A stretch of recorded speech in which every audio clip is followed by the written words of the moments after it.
This is his mom. Don't mind her dress. I doubt she owns anything better at home. Aren't you the one who bought my company? $5 million.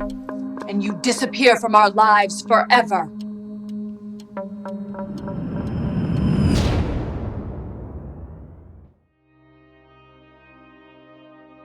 This is his mom.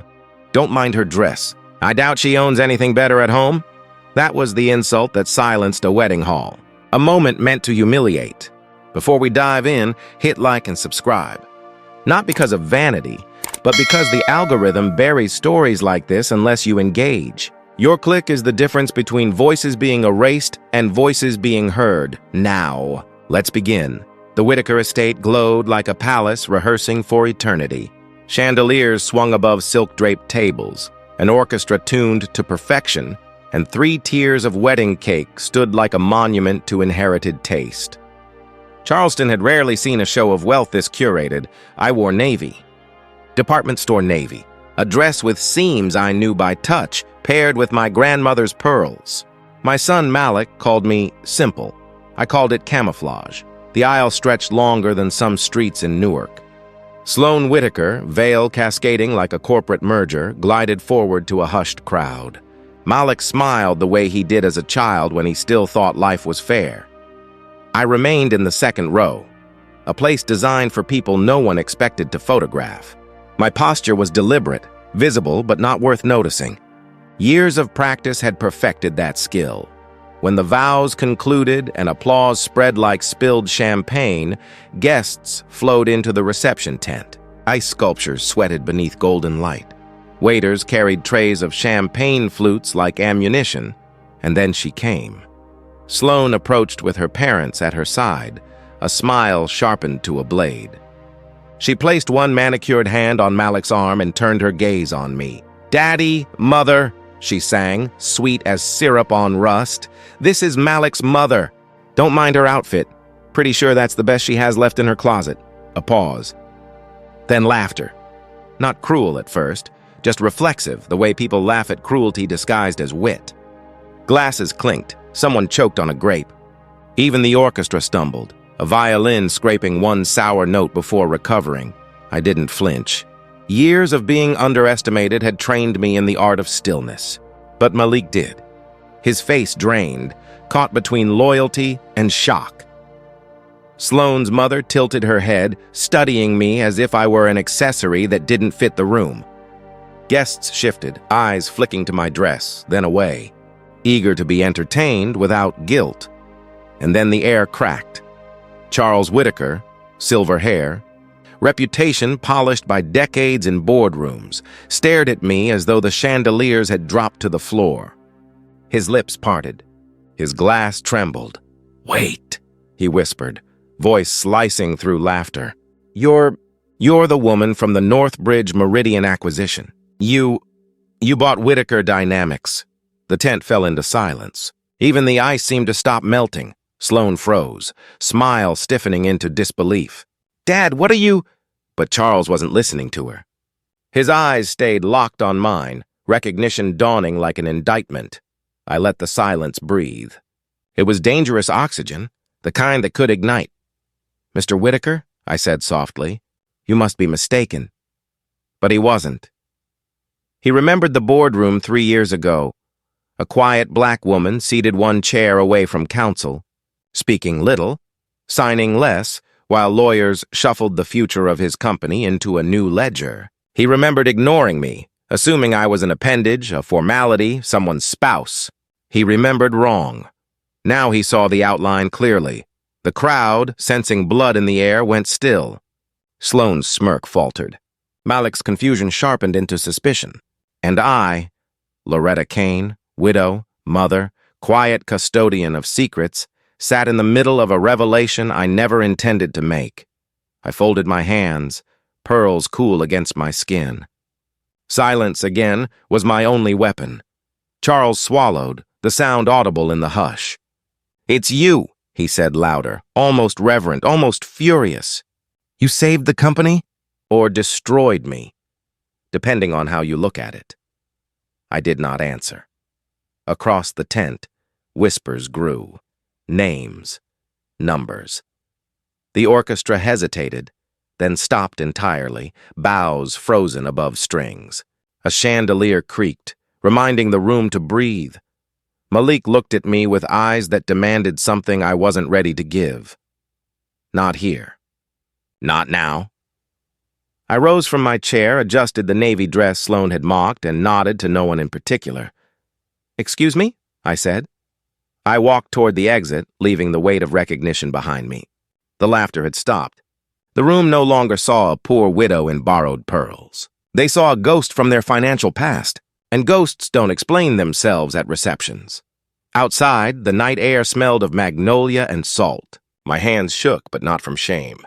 The game had shifted earlier than I intended. Secrets built carefully over 15 years had cracked in a single sentence. The question now wasn't whether I could stay invisible. It was whether invisibility had ever been enough. If someone exposed your deepest secret in public, would you deny, confess, or walk away? The Charleston night pressed heavy against my shoulders as I stepped outside the tent. Magnolia blossoms swayed in the dark, perfuming the silence that followed me like a shadow. Inside, they were still whispering my name, still trying to fit the woman in a navy dress into the myth of a corporate phantom. I kept walking, gravel crunching beneath borrowed heels. I had spent 15 years designing a life that looked forgettable. Tonight, one careless insult had ripped it open. Back in Newark, the apartment welcomed me with its familiar hum, the radiator clicking like an old friend, the faint smell of coffee trapped in chipped mugs. Here I was Loretta Kane again, widow, modest mother, maker of quiet dinners. Not the figure Charles Whitaker thought he recognized under the chandeliers. But I could still see his face, pale with the memory of that boardroom. The way he whispered, "You bought my company," as if confessing to a ghost. He had never known the buyer was me. He had signed his company away to a shell corporation with a name designed to be forgotten. He had believed he lost to faceless investors. Now the mask had slipped. I sank into my old chair, fingers pressed together. Sloane's voice echoed cruelly. "Don't mind her outfit. Pretty sure that's the best she has left in her closet." She thought she had reduced me to a punchline, an ornament in Malik's life that didn't match the room. She didn't realize she had broken open a vault. The phone buzzed before dawn. "Malik." His voice was hoarse, urgent. "Mom, Dad Whitaker pulled me aside after you left. He asked me questions about Dad's patents, about you. He thinks you're some kind of investor." Some kind of. The phrase made me smile, bitter as cold coffee. "Come over," I told him. An hour later, he was pacing my living room like a defendant rehearsing testimony. The tie from his tuxedo dangled loose around his neck. His eyes, Thomas's eyes, burned with confusion. "Mom, what happened last night?" "He looked at you like you destroyed him." I poured coffee, careful, steady. My hands had been trained to show nothing. "You don't need to worry about Charles Whitaker," I said, but Malik wouldn't stop. "No, I do, because my wife saw it too." Sloane kept asking me, who was that woman? Why did her father react like that? "Mom, you've been hiding something." "Haven't you?" The silence between us thickened. He stared at me, searching for the truth, the way a drowning man searches the shore. I thought of the years Thomas and I spent studying balance sheets at the kitchen table, turning $25 million into something that could outlast storms. I thought of Malik, a boy then, believing our lives were modest but secure. I thought of the promise I had kept all this time, that he would never be defined by my fortune. Now, the promise was unraveling. I set my cup down. "Malik," I began, but my phone lit up again. A message from Sloane. "Lunch today? Family matters. Bring your mother." I showed him the screen. His jaw clenched. "She's not going to let this go," he said. Of course she wasn't. Sloane Whitaker had the look of someone raised to believe curiosity was currency, and secrets were debts to be collected. I looked out the window at Newark, waking up. People carried lunch pails, rushed for buses, unlocked storefronts, ordinary lives untouched by mergers and shell companies. I envied them. "Mom," Malik said quietly, Is there something you need to tell me about our family's finances? I turned back to him. He wanted an answer, but what answer could I give in this small apartment with its peeling wallpaper? That I owned pieces of companies worth more than whole neighborhoods? That the pearls around my neck had watched contracts worth hundreds of millions slide across mahogany tables? That I had built an empire disguised as an empty closet? The knock at the door startled both of us. A neighbor dropping off mail. Life's small reminder that not every mystery demanded revelation. I sat again, folded my hands, and met his gaze. Malik, there are things you don't know. Things I never meant for you to learn this way. His expression hardened. Then tell me. Tell me before Sloan drags it out of you. Outside, a delivery truck groaned past, rattling the window glass. For a moment, I wanted to step outside and disappear into its noise, vanish back into the invisibility I had mastered. But invisibility had already betrayed me. That night, I laid 15 years of documents across my dining table, receipts of patience, proof of discipline, the map of a fortune I had buried under modest routines. The papers stared back, unforgiving. Sloan thought she had humiliated me with a line about my dress. She had no idea she had opened the door to a story she couldn't control. When she pressed further, when she demanded transparency, would Malik stand beside me or with her? And what would happen when she discovered how much power she had truly poked awake? The papers covered my dining table like a second skin. Contracts, equity charts, licensing agreements, all the bricks of a cathedral I had built in silence. For 15 years, I had lived inside its shadow, invisible to everyone except the numbers themselves. It started small. In 2010, my husband Thomas came home with a sketch, a crude diagram of a circuit that saved phone batteries from bleeding out too fast. He was always chasing efficiency, tinkering late into the night while I brewed coffee strong enough to keep him upright. When the patent sold 2 years later, the check cleared for $25 million. We thought we had found freedom, but freedom is fragile. Spend too quickly and it dies young. Flaunt too loudly and it attracts predators. So we made a choice. Live like widows of the middle class, invest like architects of the unseen. Thomas had the eye. He saw promise in companies others discarded, found strength in the ruins of market corrections. I had the patience. I built shells inside shells, companies with bland names and empty offices that existed only on paper. Northbridge Meridian LLC was just one of them, an entity that could buy and sell without anyone tracing the hand on the pen. By the time Thomas died in 2020, we had multiplied our seed almost 30-fold. 700 million on paper, 800 by the year's end. Numbers that could make headlines or ruin lives. Numbers that could swallow a family whole. Yet in Newark, I still clipped coupons. I still drove a sedan with 120,000 miles on its odometer. To neighbors, I was a tired widow who stretched her pension. They shook their heads with pity. I nodded with gratitude. Invisibility was working. Malik never questioned it. He thought the insurance policy kept me afloat. He believed his long hours in marketing mattered more than bloodlines. I wanted it that way. His promotions, his mortgage, his pride, they were his, untouched by inheritance. But money has a weight. Even when hidden, it leaves impressions. Boardrooms remembered my silence. Lawyers remembered my signature. Charles Whitaker remembered enough to pierce the veil at his daughter's wedding. I pressed my hands flat against the documents, feeling the ghost of Thomas beside me. "We did it," I whispered. "We built something no one could see.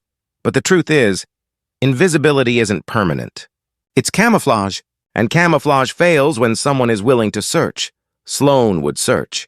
I had seen it in her eyes at lunch, the way she leaned forward like a prosecutor preparing exhibits.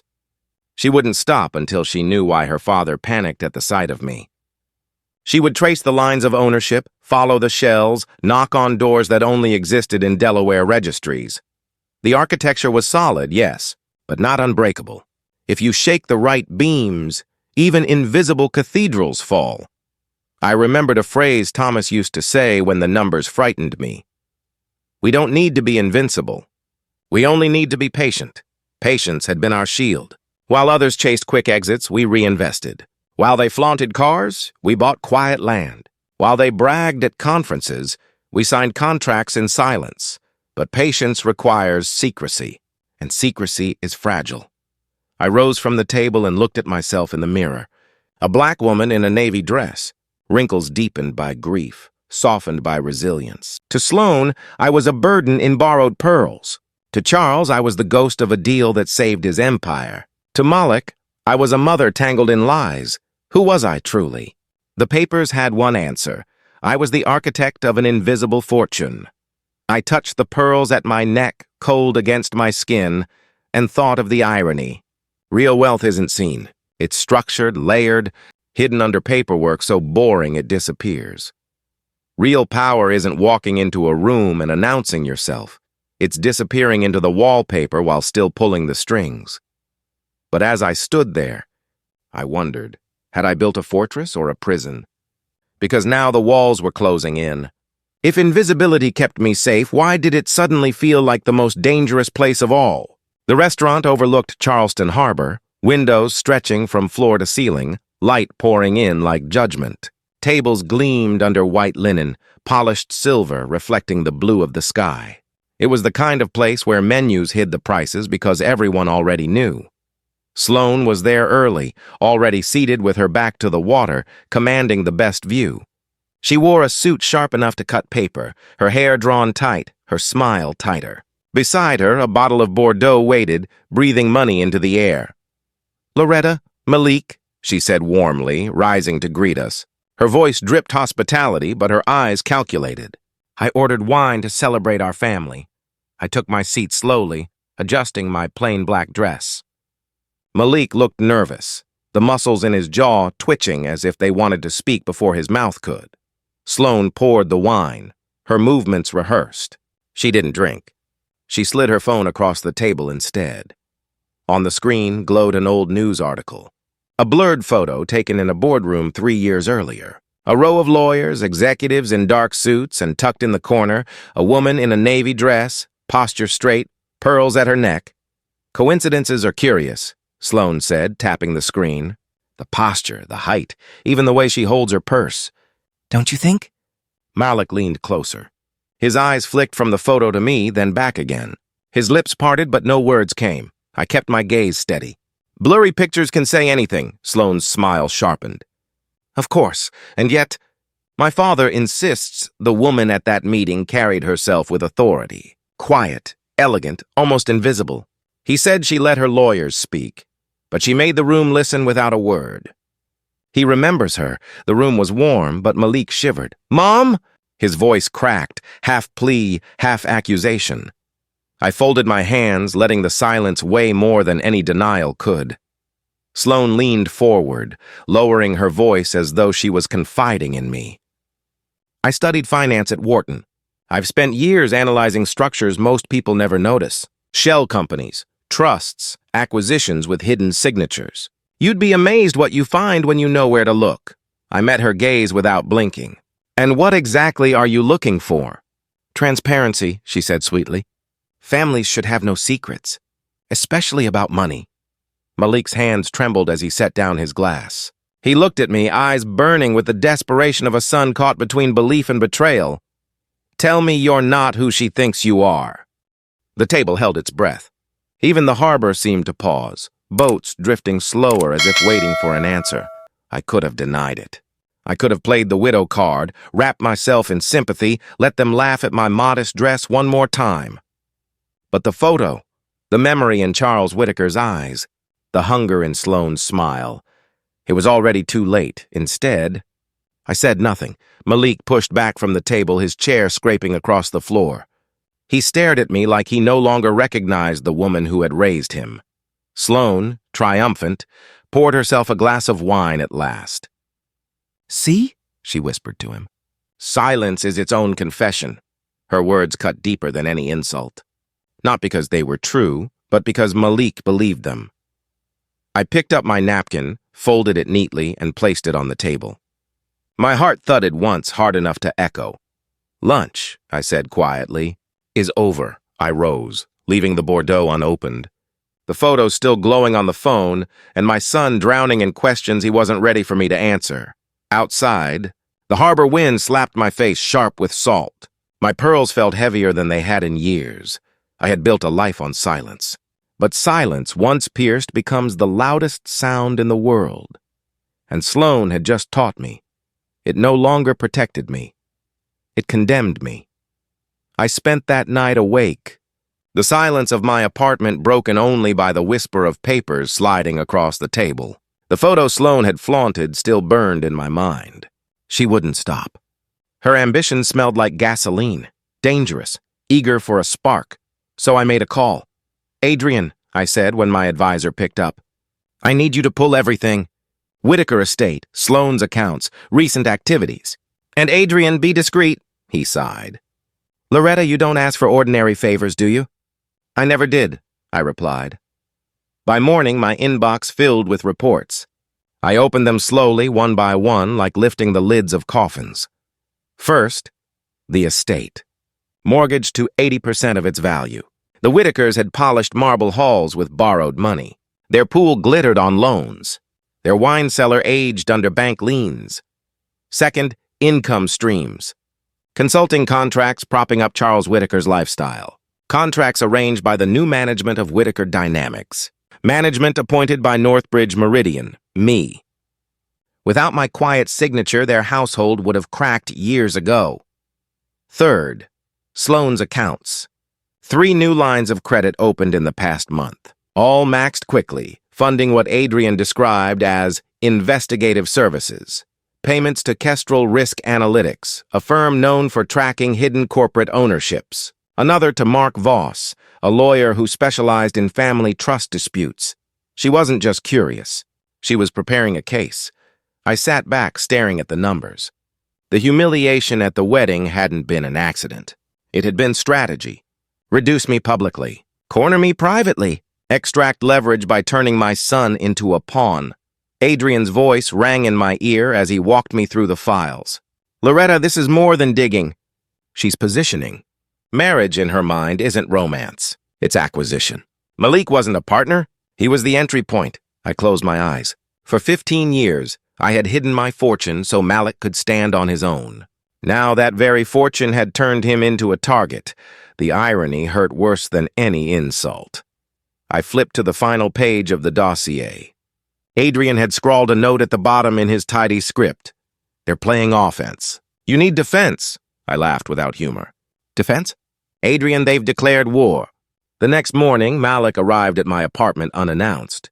His tie was gone, his shirt wrinkled, his eyes bloodshot. He carried tension like luggage. "Mom," he began, "Sloane's been asking me questions all night about Dad's patents. About you. She says families shouldn't keep secrets. That we need transparency if we want to build a future together." I studied him. His words were hers. "Do you believe her?" I asked. He hesitated, then looked away. "I don't know what to believe. I just know I don't recognize you anymore." Pain cut deeper than pride. My son, raised on honesty, thought me a liar. "Malik," I said quietly, "she's not building a marriage. She's building a case." He frowned. "What are you talking about?" I slid a folder across the table, the one Adrian had prepared. His hands shook as he opened it, scanning the numbers, the contracts, the lines of credit. "What is this?" he whispered. "Evidence," I said. "Your wife hired investigators. She's retained counsel. She's financing her war with debt she assumes she'll repay by controlling me." He dropped the papers as if they burned. "No, you don't know her. She wouldn't." "She already has," I cut in. My voice was calm, but iron underneath. "Malik, she didn't marry you for love. She married you the way an investor acquires a struggling company, cheap, with hopes of unlocking hidden assets." He stared at me, stricken. The truth weighed the air down until breathing felt optional. "Finally," he whispered, "you're saying my marriage was a hostile takeover." I didn't answer. Some truths echo louder without confirmation. That night, I spread Adrian's reports across the table again. The numbers told a story Sloane couldn't deny. Debt dressed as dignity. Strategy disguised as affection. And at the center of it, my son, caught between loyalty to a woman who had mocked me and suspicion that his life was being weaponized. I touched the pearls at my neck, feeling their cold truth. I had built walls of secrecy to protect him. Now those same walls were the battleground. I wondered how long it would take before he saw what I saw. And when he did, whether he'd forgive me for being right. The call came on a Friday morning, sharp as a siren. "Loretta," James said, his voice tighter than usual. "We've got a problem." I pressed the phone closer, my pulse already quickening. James didn't waste words. "Someone has filed inquiries with the SEC about your holdings. Professional inquiries.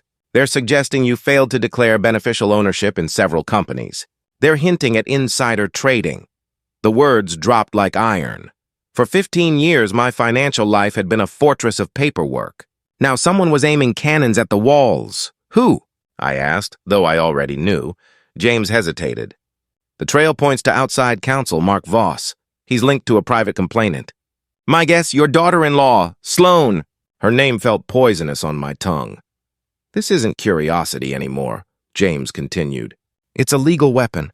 If the SEC opens a file, even preliminarily, your anonymity is gone. They'll subpoena records, drag your name into the daylight. And once that happens, Loretta, you can't put it back." I gripped the counter, breath shallow. For years, invisibility had been my shield. Now it had become the bullseye. "What are my risks?" "Your structures are solid, legal, but complex structures look suspicious. Regulators like clean lines, not labyrinths. Even if you're cleared, the process itself could bleed you. Time, money, reputation. And Malik," James paused. "His career could collapse under the assumption he rode family wealth. Even if he didn't know." I closed my eyes. My son, who had worked 60-hour weeks, who believed his promotions came from sweat and grit. If Sloan succeeded, she would rewrite his life as fraud. "What would you advise?" James didn't hesitate. "Shut this down, fast. Settle before the fire spreads." I almost laughed. "Settle with a woman who mocked me in front of 300 guests?" "Loretta, this isn't about pride. This is survival." The line went quiet, both of us listening to our own fear. That night, I walked the length of my apartment, the radiator hissing like a jury whispering guilty. Sloan's strategy was clear now. She hadn't married Malik for love. She had married into leverage. And when humiliation failed, she pivoted to litigation.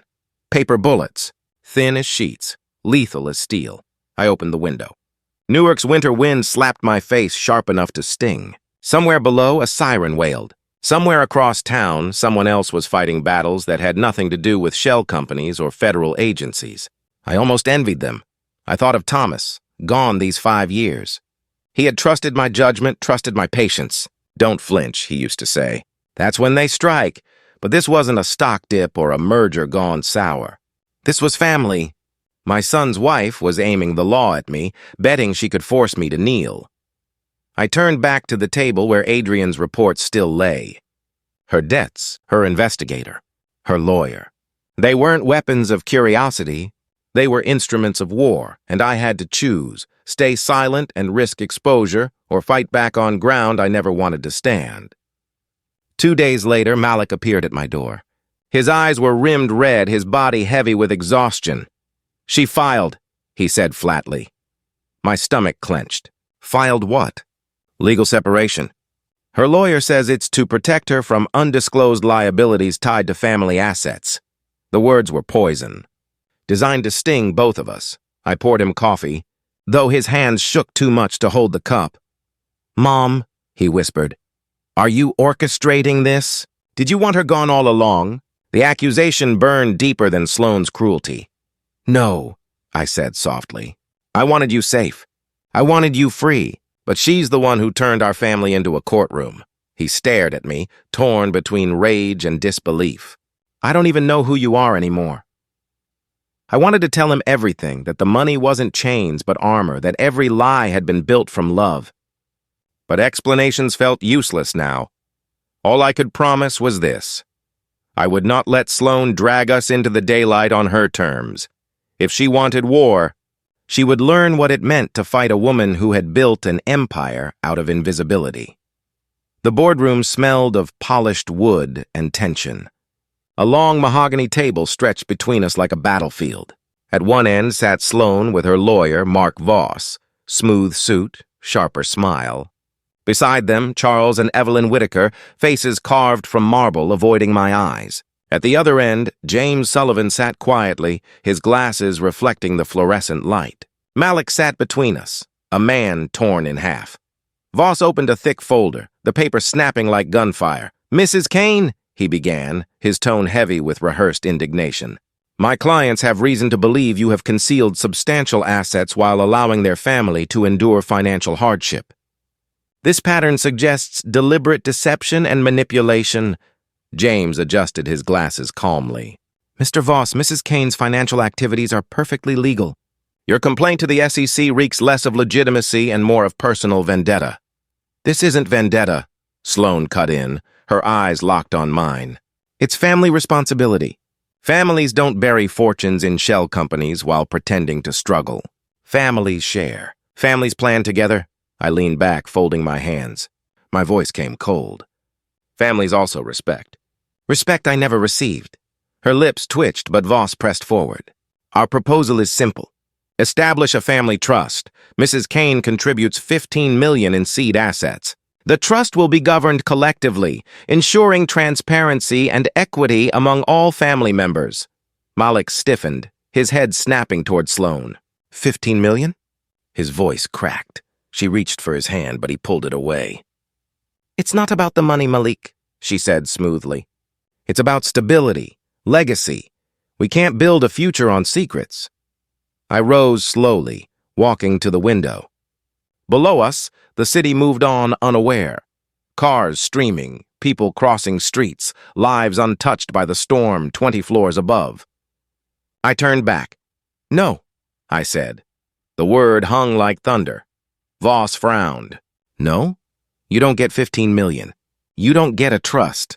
You don't get access. What you get," I said, sliding a document across the table, "is $5 million. One-time settlement. In exchange, you withdraw every complaint, end every investigation, and disappear from my family's life." The room froze. Malik's chair scraped as he stood, stunned. "Mom, what the hell are you doing? You're putting a price tag on my marriage?" I met his eyes. "And hasn't that always been what it was?" The words shattered the air. Sloane flinched, just barely, before schooling her face. Evelyn gasped softly. Charles shifted uncomfortably. Voss leaned forward, voice dripping skepticism. $5 million? You expect my clients to abandon marriage, reputation, and legacy for a buyout? I smiled. I expect them to choose between guaranteed wealth now or years of litigation they cannot afford. Between a clean break or public ruin. Either way, I win. Malik's face was pale, torn between fury and dawning clarity. "So this is it? You're negotiating my life like a contract?" I softened my tone, though my resolve stayed sharp. "No, Malik, I'm giving you clarity. If she takes the money, you'll know who she was all along.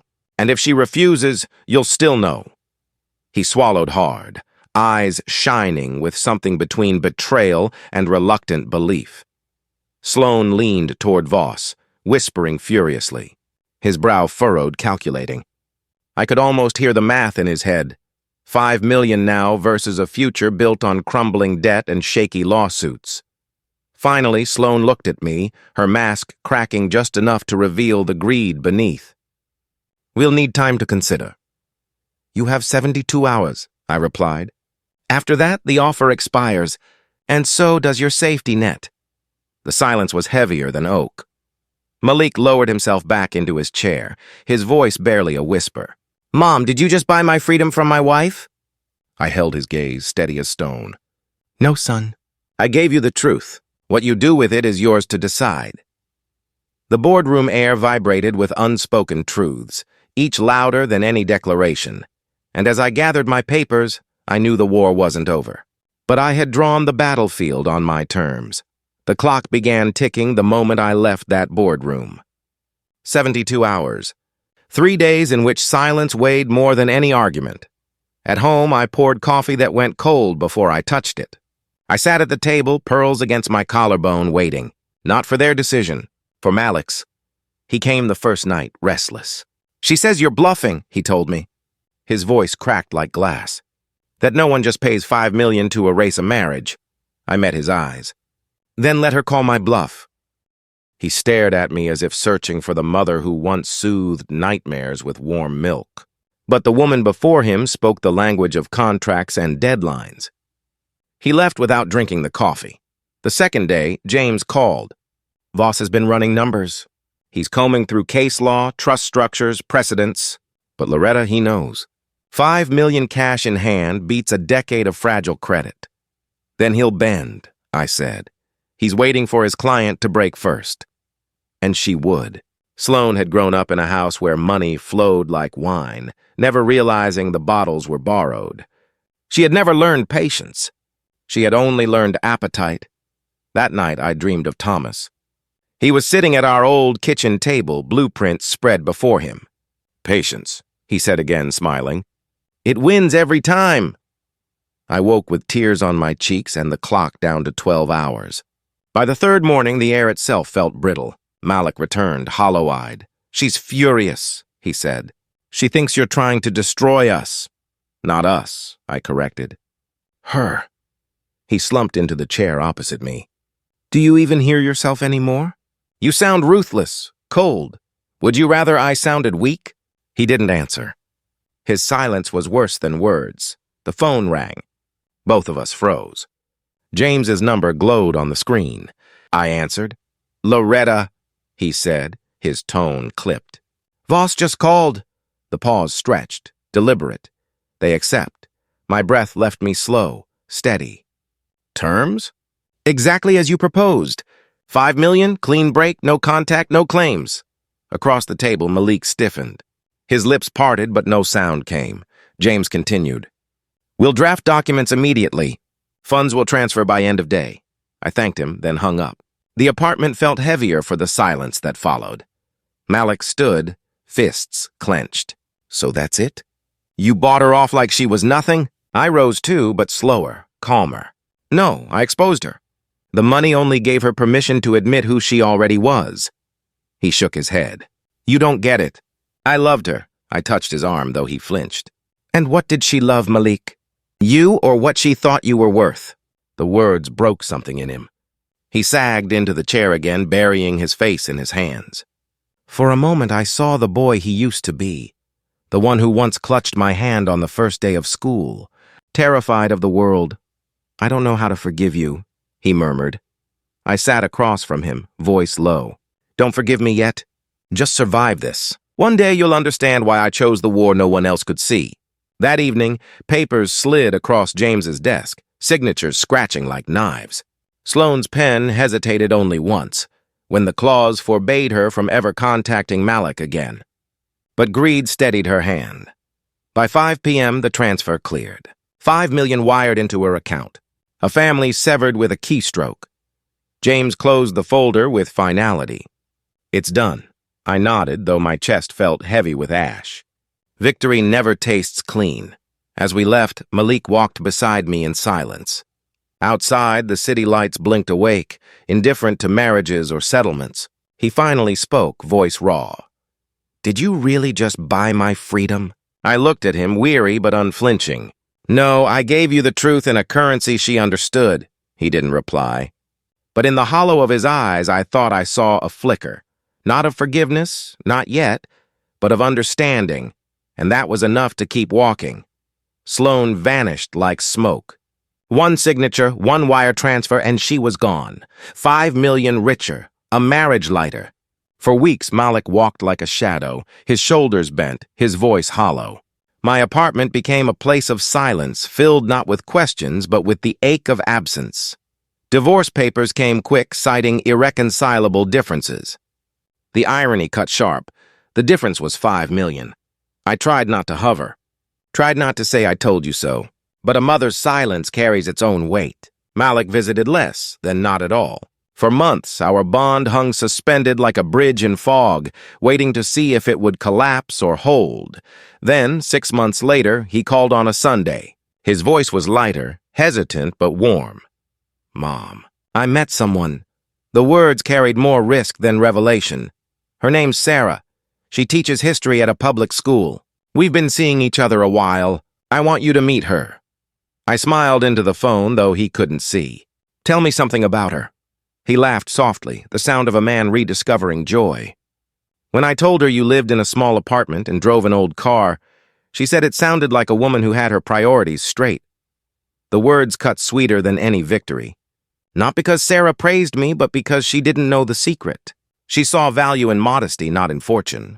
That same month, I sold the apartment where secrecy had ruled my life. The walls held too many echoes. Thomas hunched over patents, Malik storming out in anger, my own whispering doubts. I packed the pearls, the papers, the quiet empire, and left Newark behind. Santa Fe welcomed me with wide skies and adobe walls. Market smelled of bread and chilies. Streets hummed with art and conversation. Here, no one knew the widow in pearls had once outbid titans in boardrooms. I was simply Loretta, the woman who came to church at 8 a.m. wrapped in a blue shawl. But invisibility had lost its luster. I wanted something different now, not to vanish, but to redirect. I founded the Thomas Fund in his honor. Quiet grants, no plaques. We sought out young engineers from neighborhoods like the one Thomas grew up in. Students with brilliance but no resources, sketches without capital. When one of them held up a prototype at a science fair, their eyes lit brighter than any balance sheet. One boy, maybe 19, came to me in tears. "Mrs. Kane, if it weren't for your grant, I'd still be hauling boxes in a warehouse. Now I'm in Pittsburgh studying engineering." His gratitude pierced deeper than Sloane's insults ever could. That, I realized, was wealth in its truest form.